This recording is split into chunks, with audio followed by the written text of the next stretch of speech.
The first time you hear the roar of a Ford 351M, it doesn't sound like much, just a rumble, a deep, steady V8 note, not the spine-tingling scream of a Boss 351 or the guttural bark of a Cleveland. But for enthusiasts in the late 1970s, the 351 millions wasn't just ignored. It was hated. It carried a nameplate that promised power, but delivered frustration, compromise, and a mechanical headache Ford never quite shook off. Most people think all Ford small blocks are heroes. They aren't. And the story of the 351 millions proves it. It all started in the chaos of the mid-1970s. Gas prices were climbing, emissions laws were tightening, and muscle car glory days were fading into a haze of torque converter slippage and catalytic converters. Ford needed a V8 that could straddle the line, powerful enough to keep loyal customers, but flexible enough to meet new regulations and fit multiple platforms, from Mustangs to full-size Fords and Mercurys. Enter the 351 millions. The M stood for modified, and in theory, it was supposed to be an evolution of the 351 Cleveland.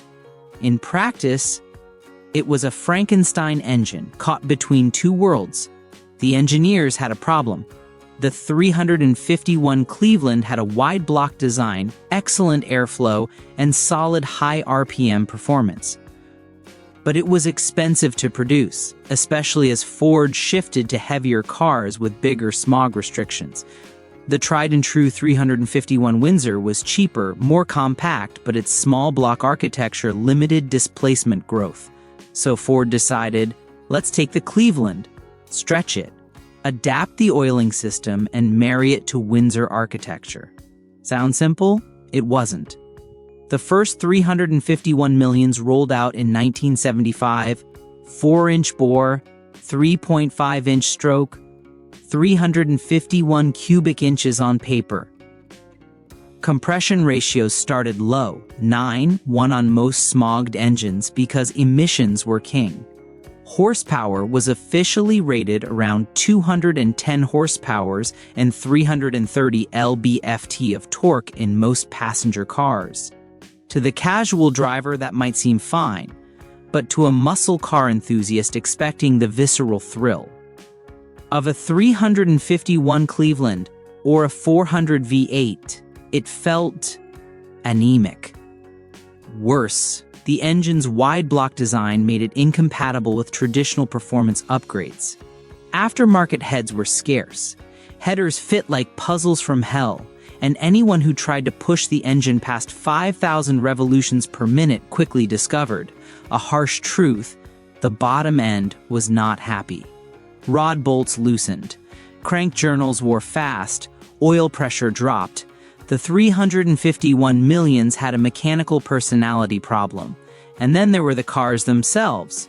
The 1975 Mustang II was tiny, and Ford insisted the 351 millions had to fit. It did, technically, but it made the car nose-heavy, understeering through every corner.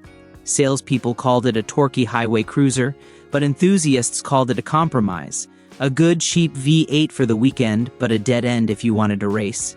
Even Ford's own engineers reportedly grumbled. One longtime machinist said, "We built a V8 for accountants, not for racers. Everything was tweaked for emissions or cost, never for fun." What's really fascinating is the 351 million's unique architecture. Unlike the Cleveland, which had canted valves and great high RPM breathing, the M used Cleveland heads but mounted them on a Windsor-based deck. The camshaft sat higher than the block's bore center, which meant push rods were longer. This wasn't inherently bad, but it created valve-train harmonics that made the engine harsh at high RPMs. And the oiling system, instead of feeding the mains and the cam in a Cleveland-style priority, the 351 millions used a compromise. The mains got oil first, cam second, heads last. In a street engine, fine. At 6,000 revolutions per minute in a modified Mustang, catastrophic. Bearings went gray, lifters pumped up. Pistons scored. It wasn't a question of if, it was when. And then there's the torque curve, which explains why drivers either loved it or despised it. Peak torque came early, around 2,800 revolutions per minute, and flatlined quickly. By 5,500 revolutions per minute, the engine was a whimper. Quarter-mile times suffered. A Mustang 351M ran the 1/4 mile in about 15.2 seconds at 88 miles per hour. Solid for a commuter car, but embarrassing next to the Boss 351's 13.7 at 102 miles per hour.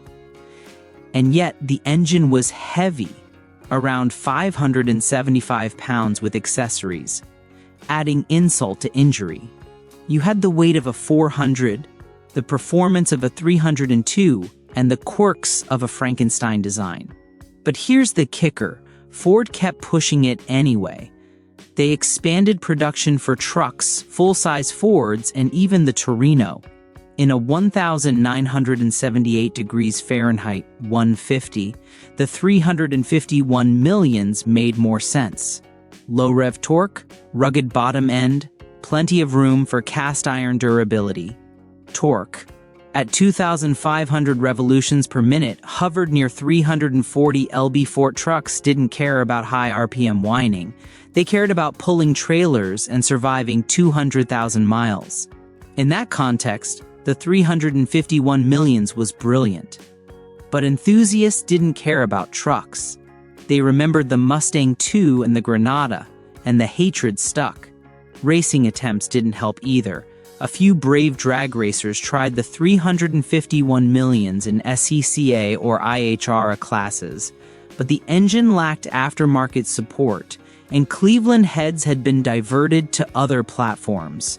Some built stroker versions, 400, even 427 cubic inches, but the crank and oiling system always limited reliability. One racer, John W., recalled in a 1980 magazine interview, "We tried to push it to 7,200 revolutions per minute. Bearings turned to dust. Pistons seized. It was a nightmare. We gave up." Stories like this spread and the engine gained a cult reputation, but not a good kind. It became a cautionary tale. By the late 1970s, the 351 millions was everywhere. But it was everywhere Ford needed a compliant engine, not a hero. Mustang enthusiasts swore off it. Dealers tried to convince buyers it was reliable. But when you drive a car that looks like a muscle car and feels like a cruiser, expectations clash with reality. The 351 millions became the poster child for what happens when regulations, cost-cutting, and compromise collide. Interestingly, the 351 millions wasn't entirely doomed. In trucks and full-size cars, it quietly proved durable. In the hands of clever modifiers with upgraded oiling, forged pistons, and cam swaps, it could handle serious abuse, but that never fixed its image problem. Enthusiasts still called it the engine that couldn't, and Ford eventually replaced it with the 351 Cleveland Revival in limited applications, and later, the 5.0 in the Mustang. The legacy of the 351 millions is fascinating. It's hated, yes, but misunderstood. It wasn't a bad engine, it was a product of compromise at a brutal time. Ford needed an engine that fit emissions, costs, and multiple platforms. They got one. It just didn't fit the mythology of the Mustang, the muscle car, or the racing scene. Today, collectors avoid it for nostalgia reasons. But in trucks and sedans of the era, it quietly did its job for hundreds of thousands of miles. The hate is cultural, not mechanical. And that makes it one of the most fascinating middleweight V8s in American history. So why did it earn the title of America's most hated middleweight V8? Because it promised glory but delivered compromise. It had the bones of a Cleveland, the frame of a Windsor, and the soul of a civil servant. Too heavy for racers, too meek for muscle fans, but just right for trucks. It was an engine caught between eras, between regulations, between desires, and history remembered it not for its torque in a Ford F-150 or its durability in a Granada, but for the frustration it caused in every Mustang II owner hoping for a roar. And yet there's something poetic about the 351 millions. It's a reminder that engines aren't just numbers on a spec sheet. They carry expectations, emotions, and identity. The 351 million survived because it had to, but it's hated because it couldn't inspire the same passion as a Cleveland or a Boss 351. That's the true tragedy, and the hidden truth most people miss. If you enjoyed this deep dive into Ford's most controversial V8, leave a comment telling me which forgotten engine you want to explore next. Another underdog, another misunderstood hero, or a legendary failure. Subscribe and we'll uncover the hidden stories behind the engines you thought you knew, because in the end, every engine has a story. The 351 millions just happens to be the one everyone loves to hate.